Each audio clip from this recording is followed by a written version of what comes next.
So my name is Alex Byrne. I teach philosophy at MIT, and today I'm going to explain an argument for so-called mind-body dualism, the view that we are not physical or material things. And if we're not physical or material things, the natural alternative is that we're mental things of some kind, immaterial minds or souls, as it's sometimes put. Hence the term mind-body dualism.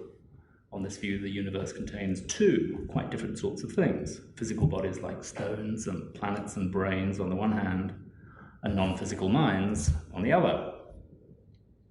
Well, why is this view important? Well, physical things normally aren't around forever. If I smash my watch into tiny pieces or throw it in a furnace, that's the end of this beautiful piece of Swiss engineering. The watch doesn't exist anymore. Similarly, if your body is devoured by worms or consumed in a crematorium, that's the end of this beautiful piece of biological engineering. Your body doesn't exist anymore. So, if you're a physical thing, a complicated bag of cells, then your eventual bodily destruction means that there's no hope for immortality. So, if you're invested in the prospect of life after death, a lot hangs on the argument for mind-body dualism. The 17th century philosopher René Descartes is the most famous proponent of mind-body dualism, and that's why the view is sometimes called Cartesian dualism. You'll remember Cartesian coordinates from high school geometry, and Descartes invented those. His most famous work is called The Meditations on First Philosophy, which was published in Latin in 1641. And the subtitle promises that the work will demonstrate the existence of God and the immortality of the soul. We can only do so much in a few minutes, so we'll have to leave the demonstration of the existence of God for another episode of Wi-Fi. Now, the argument I'm going to present is not quite Descartes' argument, as we find it in the Meditations. It's basically a variant of Descartes' argument, given by the contemporary philosopher Saul Kripke in his classic book, Naming and Necessity, which was published in 1980. And what's more, it's a simplified version of Kripke's argument. But even with the simplifications, I think we can see that it's at least an argument that deserves to be taken seriously. All right, so now to the argument. Let's give your physical body a name. Call it Bert. Everyone, dualist or not, can agree you and Bert are intimately connected. Stamp on Bert's toe, and you feel pain. If you decide to get some aspirin, that will result in Bert moving towards the medicine cabinet. However, that doesn't mean that you are Bert. And according to the dualist, you aren't. There are two things here, you and Bert. And what the dualist argument tries to establish is that you are not Bert. More explicitly, you are not identical to Bert. You are not one and the same thing as Bert. Okay, so that's the conclusion.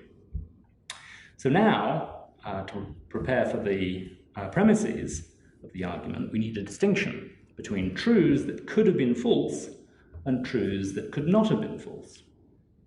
For example, here's the truth. I am a philosopher. That truth could have been false. I could have been a plumber, say. Plumbing might have struck me as a more fulfilling and secure career than philosophy, and I might have studied for a plumbing certificate instead of studying for a PhD in philosophy. Here's another example. It's true that there were dinosaurs. But that could have been false. Evolution could have failed to produce any dinosaurs, or life might not have evolved at all. So some truths, then, could have been false. But some truths could not have been false. They had to be true, come what may. For example, here's a logical truth. Either there were dinosaurs or there were no dinosaurs.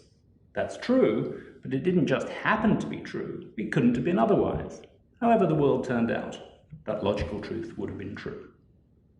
Here's another example, which is the relevant one for our purposes.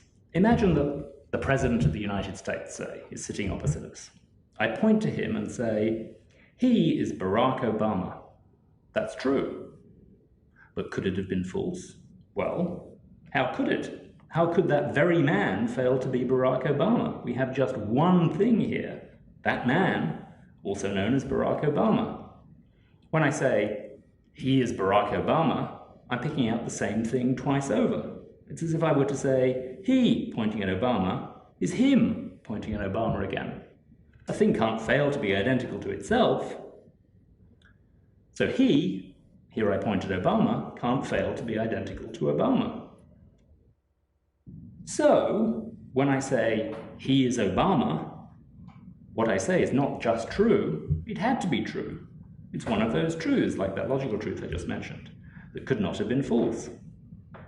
If you're inclined to doubt this, you're probably thinking of some different but related truth that could have been false. For example, it's also true that he, pointing at Obama, is named Barack Obama. But that's a truth that could have been false. He might have had some different name, say Fred Bloggs. But the truth that he is Barack Obama is not the same as the truth that he's named Barack Obama. The first truth is not about language, although of course it is stated in language, like truths in general. It's just about the man, Barack Obama. The second truth is about language, at least in part. Specifically, it's about the name, Barack Obama. And of course, these are quite different things. Barack Obama is the president, but his name has not been elected to any office. All right, now we're ready for the argument. So back to you and Bert, your body. Imagine I point to you and say, you are Bert. Suppose that's true. Then, since it's just like the Obama example, it's one of those truths that could not have been false. In other words, if it's true that you were Bert, it had to be true that you were Bert. You are Bert, come what may. So this gives us the first premise of our argument for dualism. If it's true that you were Bert, then it could not have been false that you were Bert. But hold on, couldn't you have existed without Bert existing? For example, you can imagine being disembodied, not having a body at all. Or you can imagine that you have another body, Bertha, not Bert. Imagining these situations is not at all like imagining or trying to imagine, say, a situation in which there's a round, square table. That situation seems obviously impossible. It's not a situation that could have obtained. There could not have been a round, square table. But there seems nothing at all impossible about a situation in which you exist without Bert existing.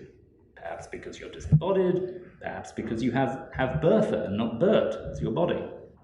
This is not the actual situation, but it seems like a possible situation. You could have existed without Bert existing. But if you could have existed without Bert existing, then it could have been false that you are Bert. A situation in which you're around and Bert isn't is a situation in which you aren't Bert. So this gives us our second premise.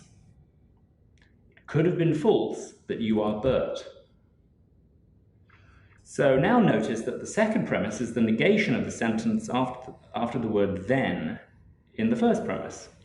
So our two premises have the following abstract form: if P then Q, and not Q. And premises of this form logically imply, by a rule of inference called modus tollens, not P. Our two plausible seeming premises then imply it's not true that you are Bert. In other words, you are not Bert, which is the dualist conclusion.